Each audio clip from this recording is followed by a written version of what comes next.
Hay ideas que, cuando se escuchan por primera vez, parecen demasiado grandes, casi irreales, como si pertenecieran más a la ficción que a la política. Pero a veces, esas ideas no son fantasía.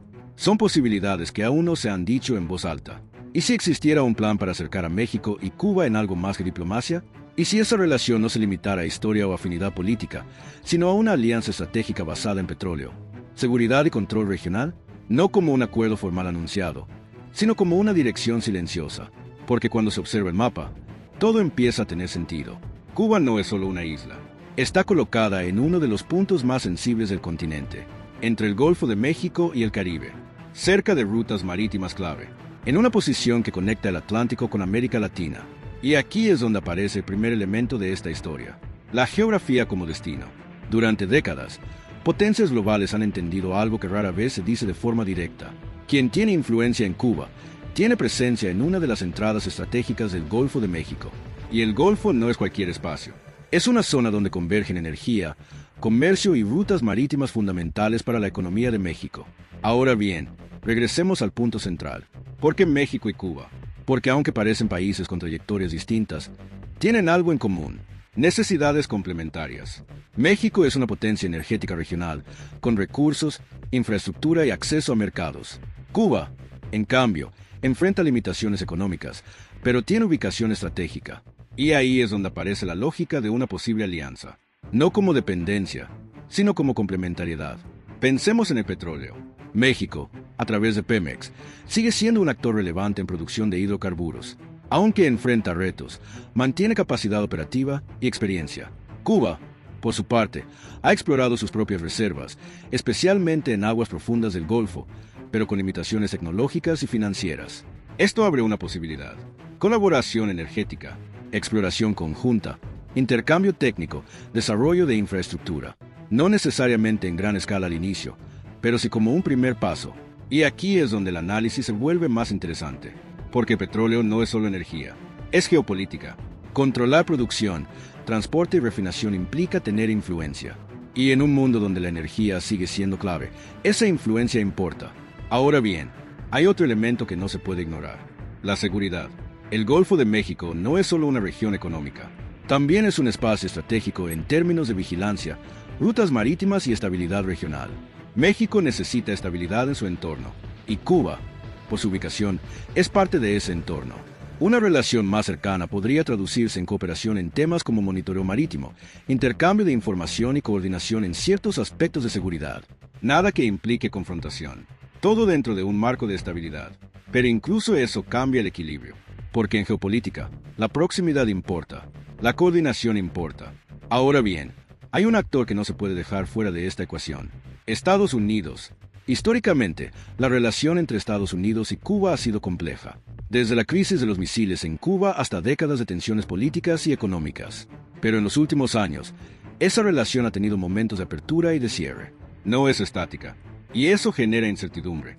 Para México, esto representa un factor clave, porque cualquier movimiento en la relación con Cuba debe considerar el impacto en su vínculo con Estados Unidos. Un equilibrio delicado, pero también una oportunidad, porque México tiene una posición única. Mantiene relaciones con ambos países, puede actuar como puente, como interlocutor, como actor que entiende ambas dinámicas, y eso le da margen. Ahora bien, hablemos de economía. Más allá del petróleo, una alianza podría incluir comercio, turismo, inversión. México podría ampliar su presencia en sectores estratégicos en Cuba, desde infraestructura hasta servicios. Y Cuba podría beneficiarse de acceso a inversión y tecnología. Pero aquí es donde aparecen los retos. Cuba enfrenta limitaciones internas, restricciones externas y un entorno económico complejo. Invertir ahí implica riesgos, y esos riesgos deben ser considerados. Pero también hay que ver el otro lado. Las oportunidades suelen aparecer en contextos donde otros actores son más cautelosos. Y aquí es donde entra la estrategia, porque no se trata de apostar todo, sino de construir presencia, gradualmente, con proyectos específicos, con objetivos claros. Ahora bien, hay otro elemento que conecta todo esto: la soberanía, no en el sentido abstracto, en el sentido práctico. México busca mantener capacidad de decisión en su entorno, y eso incluye su espacio geográfico inmediato, el Golfo, el Caribe. Si ese espacio se vuelve completamente influenciado por un solo actor, el margen de decisión se reduce. Y eso no es una teoría, Es una dinámica conocida en geopolítica. Por eso, fortalecer relaciones con países cercanos no es solo diplomacia, es estrategia, es equilibrio. Ahora bien, hay que ser realistas. Hablar de un plan secreto no significa que exista un documento oculto o una conspiración.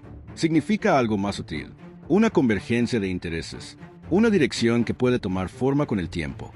Y aquí es donde todo se vuelve más interesante, porque este tipo de procesos no ocurren de un día para otro. Se construyen, con decisiones pequeñas, con acuerdos puntuales, con cooperación gradual, y poco a poco, se convierten en algo más grande. Ahora bien, también hay límites.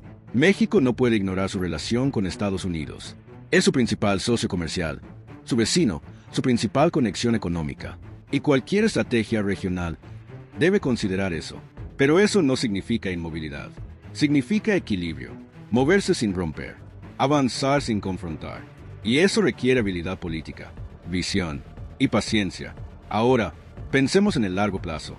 Un escenario donde México y Cuba tienen una relación más estrecha. Cooperación energética, intercambio económico, coordinación en ciertos aspectos estratégicos. No es una alianza militar, no es un bloque cerrado, es una relación funcional. Y eso puede tener efectos en la estabilidad regional, en la capacidad de negociación, en la forma en que otros actores interactúan con la región. Ahora bien, ¿es esto suficiente para cambiar el equilibrio global? No, pero no tiene que hacerlo. La geopolítica no siempre se trata de grandes movimientos. A veces se trata de pequeños ajustes que, acumulados, cambian el panorama. Y aquí es donde todo converge. México tiene una oportunidad, no de dominar, no de confrontar, sino de posicionarse, de entender su entorno, de actuar en función de sus intereses.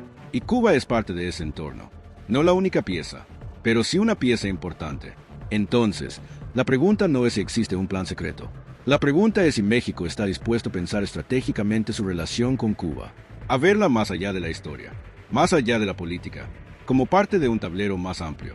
Porque al final, no se trata de alianzas por afinidad, se trata de decisiones por interés. Y en ese sentido, la relación entre México y Cuba puede ser más relevante de lo que parece. No porque cambie el mundo de inmediato, sino porque define cómo se mueve México dentro de él. Y la pregunta final queda en el aire, como todas las importantes. ¿México va a observar su entorno o va a empezar a moldearlo?